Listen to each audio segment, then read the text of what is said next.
Hello, my name's Dave. I go by the in-game name of Hannibal, and welcome to ARK Survival Evolved. We're here on the Crystal Isles Map on a server called Castaway Resort. It is a private, unofficial PVE server.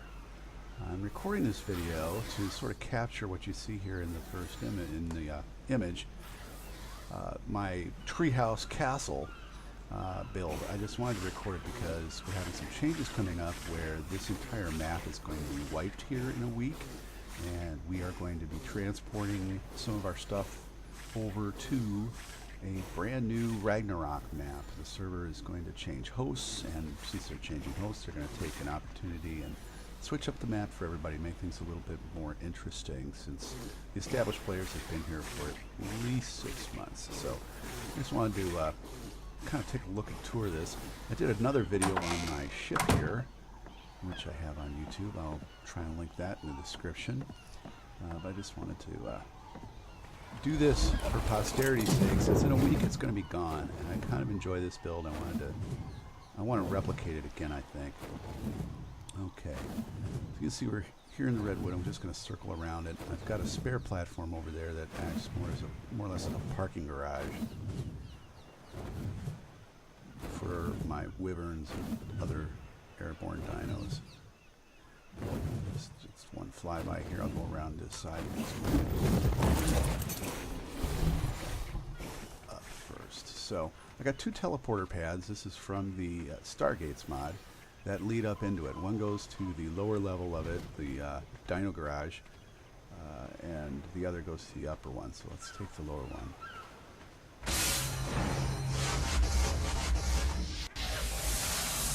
Okay, now this isn't really all that fascinating, but at least you can see the layout of the floor plan and how I've tried to tier things off. There's still room for more dinos in here. I don't plan on getting tons, but I was going to plan on doing some breeding program, particularly with some terras and some bears, so we have quite a few of those. Let's see. Yeah, I've got my poop collector and thatch processors here to create things, turn out some fertilizer for me.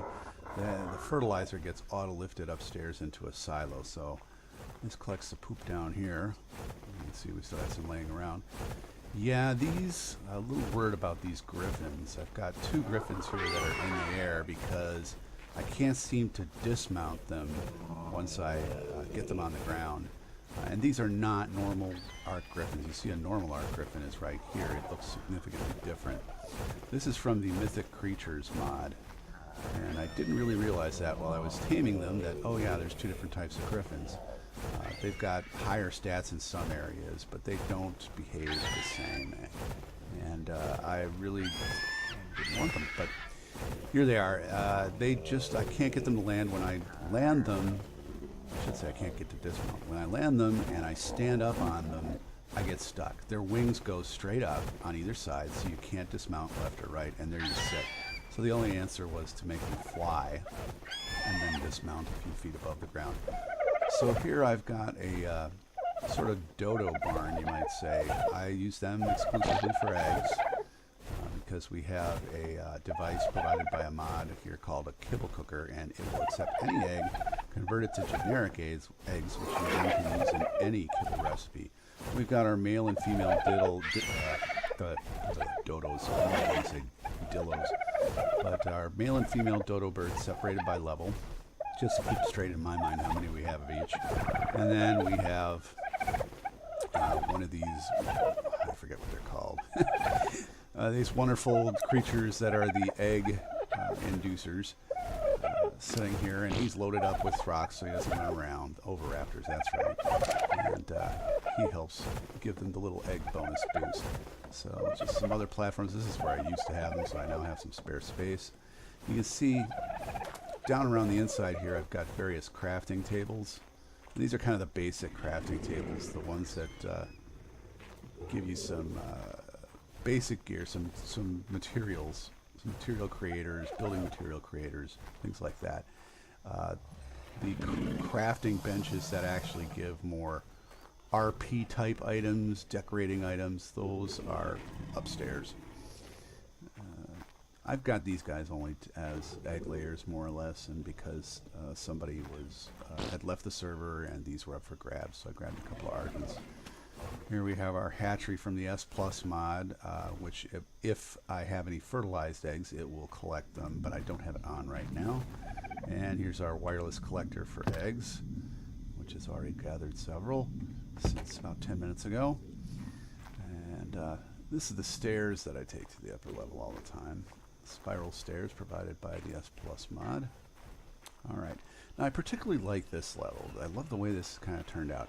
Originally I was going to roof it over completely, and of course I started at the outer edges and worked in my way in, and I started to think, wait a minute, I kind of like it when it rains, and I like this open air kind of park-like feeling, so let's just make it as if it were a city street that runs in a circle.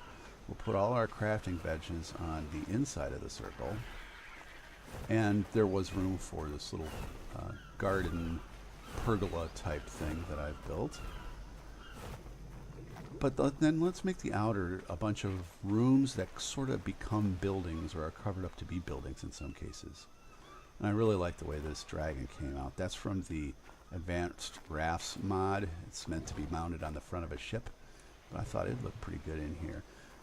So I have built an entrance for, let's say, a normal human shows up with this thing, and I wanted to be cruel and not use a teleporter on him. I could have him take this ladder that goes straight down here, all the way from the ground, and come up here to the main entrance. And we have another. Whoops! Hey, that's a way to show it off. Smart move. Okay, quick run back in. Oh, I've never done that before at all.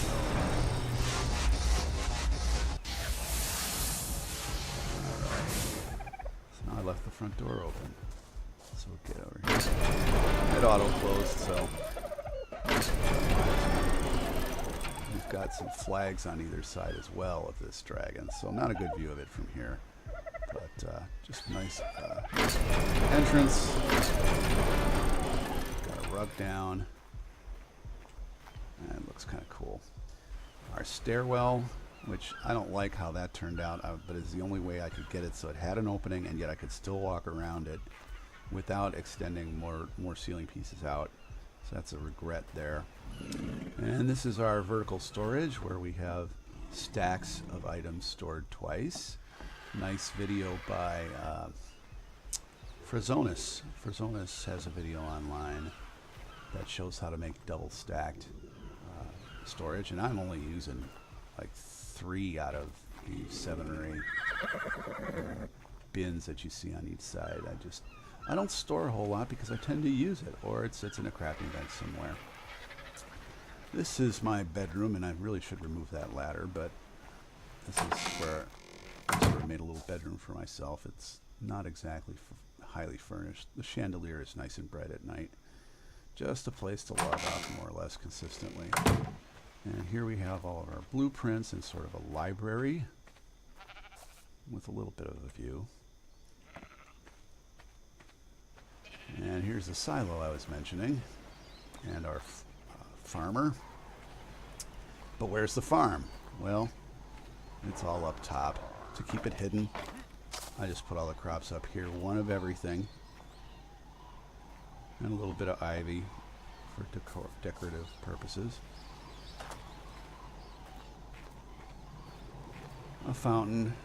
I forget which mod that's from. I think it's the garden decor one. Eco's garden decor. So she auto collects that stuff, and these Chinese lights, they actually look kind of cool at night, so I kept them. I know they're a little bit out of place, but they have a nice glow to them. I really like them. Oh, let's go back to the various rooms. Got a gate in the way. This actually has a teleporter that heads over to the Dino parking garage.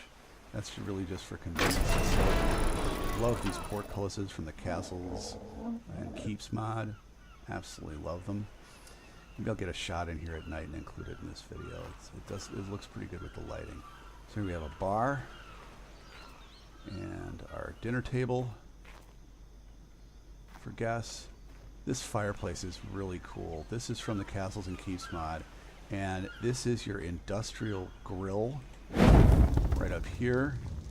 Rotisserie, you put stuff in here, it just cooks stuff real fast, and you know, very much smaller, very space intensive here. Much smaller than the real industrial grill. And this cooking pot is your industrial cooker. So both in one nice, convenient area. You have to, of course, put some fuel in for the fire, but the most difficult part was running water. Since this is an industrial cooking pot, effectively, it has to have pipes that lead to a water source, not a reservoir, but an actual lake or ocean. And so I've got a terribly ugly pipe system going down to the beach from here. Don't really like it. Now, so here's the kitchen. I sort of created it as if, okay, what if you had servant girls, waitresses like a restaurant? You'd probably have an in and out door, 2 doors. And we got our sink, and this is an amazing thing. These are storage cans from the Advanced Rafts mod. They're basically refrigerators that don't require power. You can see they keep 100 items in them. Spoil time is incredibly slow. Let's take a look at like long grass here. 5 hours for the next one to spawn. You can see that's just over half. So 10 hours for one to spawn, pretty darn good. Cooked meat, 2 days for one to despawn, I should say, and that's just amazing. I could see where some people might say, you know what, that's too much of an convenience for you. You should be spending electricity on that. The spoil time should be shorter. I can see where people would say that that was a bit uber. And this too, this is our kibble cooker. This is what I mentioned earlier, where you create generic eggs and generic berry paste and generic meat paste. You put a few extra items in it, like some of your vegetables, and then you can basically craft one of 50 different kinds of kibble. And it really conveniences taming a little, makes it a little bit easier. You don't have to have 2 of each dinosaur around just to get a whole bunch of eggs for different types of kibble that you need. You don't have to do all that extra taming and storage. And I'm a builder. I don't like to. I just started to really get into taming because this server has some mods that make it faster. I don't have time to be on the server for more than 3 hours, maybe 4 hours on the weekend, but usually 2 hours. 2-hour sessions are my norm, and I just don't have time to be taming stuff like crazy. So here's from our ships mod, the preserving barrel. I think it's pretty much just like a normal preserving bin. It's not much smaller. You don't get much advantage of that. We have some pantry items. These have this one has the canned goods in it. Some canned goods I made with the mod, just because. And this I like. I built a wine cellar, beer cellar, whatever you want to call it, brewery. I did name my tribe, rename it Fermenters of the Fjords, so we're fermenters. I was trying to go for sort of a beer, liquor kind of thing and monastery, medieval kind of thing combined. Here's our guest bedrooms. I'm not done decorating them. Just something simple, nothing amazing, but it should have guest bedrooms. And yes, a tree in the middle of things. That's actually from the garden decor mod. And I thought, why not have a tree up here? I kind of like the greenery anyways. And it looks pretty good. It's tucked in there with some ivy in a corner. I have to do that in the new one. Okay, and I haven't gotten around to this. I was going to remake it and make it actually into a chapel. And I was trying to think how I could get a cross made. But, you know, we're out of time, so can't really do that. Not much to see on the top of this, other than, yeah, I put some roofs on, and I made the roofs mesh up, which took a little bit of doing. And I got some water reservoirs up here, but then once I had to run the water down for the industrial grill, these are kind of obsolete. But to get these to kind of mesh nicely on both sides was a little bit of a trick. All right, so I wanted to show you the drawbridge, and I think that'll be about it. The drawbridge is brand new for the Castles and Keep mod as of about a week ago. It's downstairs. I need to go. Yeah, I'm downstairs. Okay. This is kind of cool. Now, I did not build this this ramp all the way out to the mainland here with a drawbridge in mind. I just said, well, we're not going to have drawbridges. I'll put in a portcullis. Love the sound of that. That is so cool. So this was originally a solid bridge, and I'm not going to put it up because I need to put a switch out here to lower it. There's a new item, switches that you can put out here that will remotely, I think you hook them up to get pin code, and they will remotely raise and lower the drawbridge, which I'm going to need if I have to come out here and then go back. Yeah, I've got auto close set on. But this is cool. Raise it back up again. Well, if it gives me the power. There we go. Drop something. Oh, yeah. Argent egg, because this is basically a reskinned Argent. Except one you can't seem to dismount. Okay, so that's it for up here. I think what I'm going to do is stop the video, wait for it to be night, and then start her up again, see what we get, just to get an inside view of this at night for a few seconds. I'll see you in a minute. Okay, it's nighttime finally, and we're back here in the base, and I just wanted to look at the lights and point out one or two things. So here's how our dragon looks at night. That's pretty cool, I think. The light fixtures that I chose for the walls, I should talk about them slightly. I was using the ones from the Advanced Rafts mod, which come from this nice crafting table here. And they have a choice where you can set them to look incandescent, like yellowish, or fluorescent, which is what they default to, which is really white. But I replaced them when I tried the Eco's Garden crafting table, the garden mod, Eco's Garden mod, because these give off an even more yellowish. I think I didn't replace these ones in back. Are those? Yeah, those are the ones from the ship mod. I didn't replace those. You can see they're just a slightly bit more white than the yellowish from there. Yeah, these are the yellowish ones, the ones from Eco's mod. I replaced most of them, and here we got all that light is coming from that candelabra. That's pretty cool. And then, of course, for the wine cellar, you know, we had to go to torchlight. And here's how those Chinese lanterns look at night. I really like that. That's kind of, yeah, it doesn't quite fit in terms of modern. And we got some street lamps. I just put those to help round out the lighting up here. And of course, downstairs there, where all the dinos are housed, that's all torchlight too. And those are S+ torches. They come on at sunset and turn off at sunrise automatically, and they don't take any fuel unless, I believe, you can put dye in them to change their colors. I think it's dye. Oh well, I just wanted to take one last glance at that. Oops, accidentally kicked off that. Look how much that lights things up. I love the Stargate mod just for the teleporters. I'll show you something else too. What I didn't realize is when you fire off one, the teleporter that's linked to it, and you link them by making the one over there on the dino platform, I'll trigger it here and watch. It flies up over there and turns on at the same time. And now I'm over here. And we'll just flip around and do that again. It's over there on that platform. Can't see too well. Alright, so that's enough of that. So in 1 week we'll kiss this base goodbye, unfortunately, and I'm going to try and make a new one. Oh, I did want to mention one last thing regarding that dinosaur platform over there. That tree actually didn't exist. That tree is actually from a mod. Eco's redwood mod allows you to build those trees and place them. Now, yeah, if you're playing PvP, you don't want to do that, but because somebody could come along and destroy it. But that was kind of nice because there was no tree nearby. There it was kind of further up the hill, and I wanted to get close. So that's the end of that. Thank you very much. Thanks for watching. Bye-bye.